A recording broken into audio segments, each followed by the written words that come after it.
आशिक के कत्ल में माशूका और शौहर गिरफ्तार। आज से 4 दिन पहले गन्ने के खेत में मिली लाश की सनसनीखेज वारदात का पर्दाफाश हो गया है। मुकेश मौर्य नाम के इस युवक को कत्ल किया गया था। इसके पीछे की कहानी बेहद चौंकाने वाली है। उसे उसकी महबूबा ने अपने शौहर के साथ मारा था, इसलिए क्योंकि वो रात में रंगे हाथों मिलते हुए पकड़ लिया गया था। उमूमन इस तरह के मामले में पति को कत्ल किए जाने की वारदात सामने आती रही हैं, लेकिन इस बार आशिक कत्ल हुआ है। ये पूरा मामला क्या है, आइए आपको एसपी उत्तरी मुकेश चंद्र मिश्र की जुबानी सुनवाते हैं।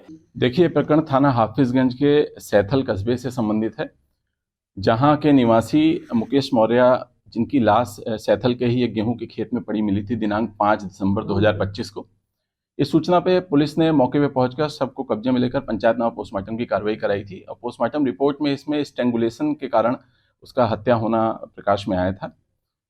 विवेचना करने पे और मैनुअल मुखबिरी तथा सीडीआर एनालिसिस के बाद ये जानकारी में आया कि मुकेश की एक महिला है नगमा, उससे वार्ता होती थी और नगमा का पूर्व ही शादी हुई थी और इधर मुकेश की भी शादी तय हो गई थी।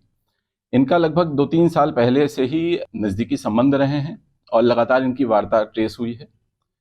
इस शक पे जब गंभीरता से जानकारी की गई तो जानकारी करने पे ये नगमा और उसके पति दोनों यहाँ से गायब मिले। उनकी पूछताछ के लिए उनको तलाशा गया, टीमें एक्टिवेट की गई इसमें।